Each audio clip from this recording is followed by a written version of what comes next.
So a few weeks ago, I realized I had a hole in the preaching schedule. I had, one series I was finishing up, and then I got another series here, and just the way it lines up, I get this one off from Sunday. And I was thinking about some different things, and I bounced some ideas off of different people, and I was like, I could do this Bible story, I could do that, or I could do this topic, or I could talk about how to deal with toxic people. And every time I mentioned the phrase toxic people, everybody's like, ooh, that would be good. And I'm like, what am I missing here that everybody wants to talk about that? So being a servant of the people, I'm like, yeah, let's do that. We'll talk about how to deal with toxic people.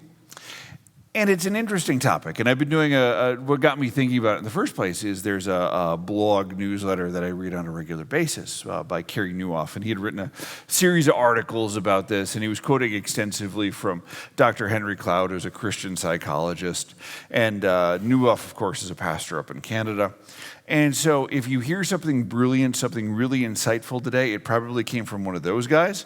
And if you hear something like, oh, that's just stupid, that came from me. So, yeah. Okay.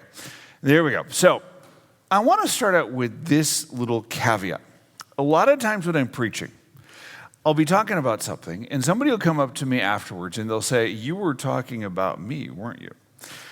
And so this morning, I want to cut right to the chase. If at some point during the sermon, you're thinking, gosh, that sounds like me. I wonder if he's talking about me.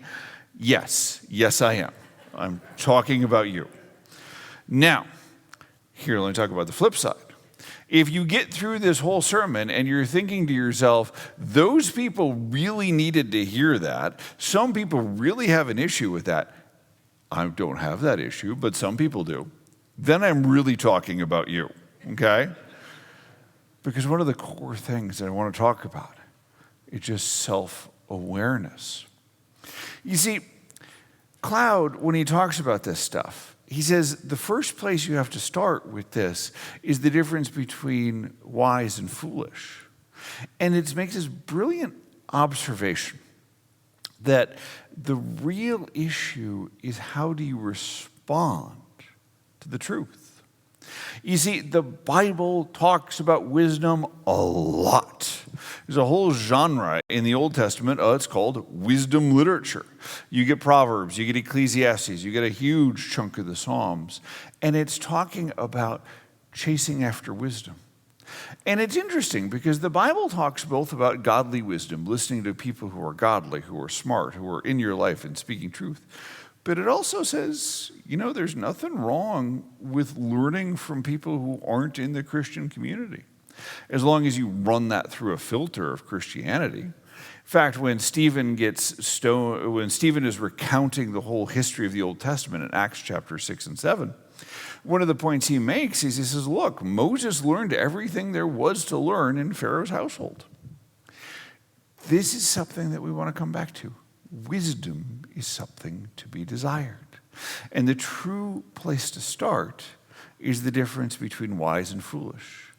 Do you accept when somebody says, hey, what you're doing is causing pain, is causing destruction? A number of years ago, I used to work with somebody who yelled a lot. And I suspect most of us have in our lives or have had in our lives somebody who is a yeller. You know that person, they just storm into your office and start yelling? No preamble, no good morning, no good to see you, just this is a problem and I'm angry about it. Am I the only one? Apparently I'm the only one. Okay, just trust me, they exist. And so I was talking to this person and they would always just wander into my office and start yelling. And I said to him, Bob, it's like you like to yell at me. And he and I had a good conversation about it. And he's like, no. Eventually what we came to is not that he liked to yell at me, but that he didn't perceive there to be any cost to yelling at me. As in, it just kind of happened and you just kind of dealt with it. And I said to him, look, if you want us to keep working together, you need to stop yelling at me. Do you know what they did? They stopped yelling at me. It was a good conversation and a productive conversation because they were able to see the wisdom that they hadn't been able to see before. And it was the difference, as the Bible talks about, between wise and foolish. Do you keep going back to the same mistakes? Do you keep doing the same thing over and over and over again? There's a great verse in Proverbs chapter 26, and I keep waiting for some confirmation student to make this their memory verse. In Proverbs 26, it says, "A fool returns to their own folly like a dog returns to their vomit." And for those of you who have had dogs, you know how this works. Dogs just keep going back. And it's the same thing with foolish people. Keep going back to the same mistakes and the same mistakes and the same mistakes. And they're not willing or able to get out of that cycle. And so what we're called to do as Christians is to work with people to help them be wise. Not in an angry sort of way, not in a judgmental sort of way, not in, some of you are like, oh yes, I want to tell those people how they're wrong, okay? That's just as bad. That's being judgmental. It's being cranky and angry. We don't want to do that. That's not who we're called to be. But we are called to speak the truth in love. And when we don't speak the truth in love, people don't get a chance at redemption. People don't get a chance to get better. There's a gentleman by the name of Rob Long. He's an old Hollywood hand. He started out as a writer on Cheers, for those of you who remember the story. And he tells these stories that I always walk the line between funny and poignant. And he was telling this story. I was just listening to this a couple weeks ago. And I went back and listened to it again because I wanted to hear it for the sermon. And he was on the phone with a network exec, person he knew. And the exec was saying, you know, this showrunner, this person who's managing this show, responsible for 100 employees and literally millions of dollars, they're just driving us crazy. And this person goes on to explain the showrunner just letting it all hang out. They would sit there with their head in their hands at meetings and just say, I am a terrible showrunner, and just talk about how awful things were and how awful they did and everything else. And so Rob Long says to the exec, well, how's the show? And the exec says, well, the show's fine.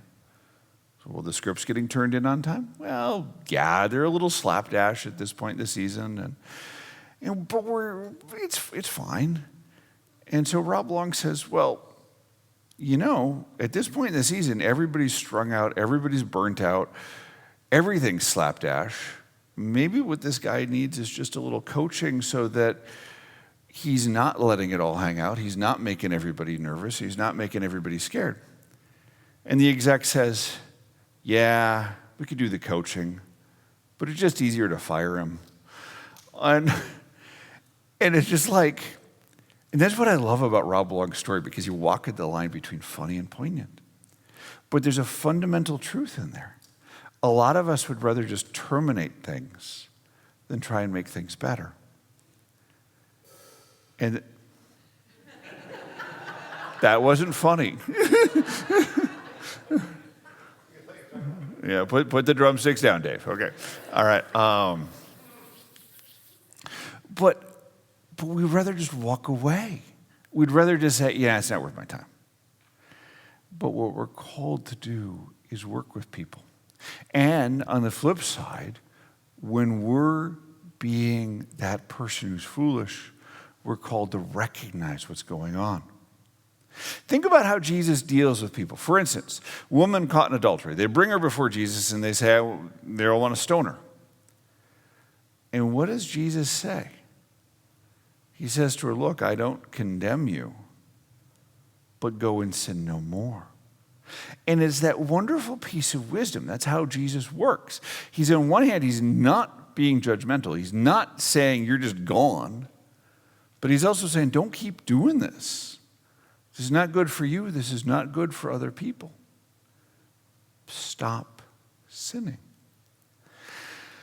The problem is for all of us, is it's easy to get trapped into this cycle where you become that toxic person. And what happens is there's self-deception, self-justification, and you're always saying it's somebody else's fault.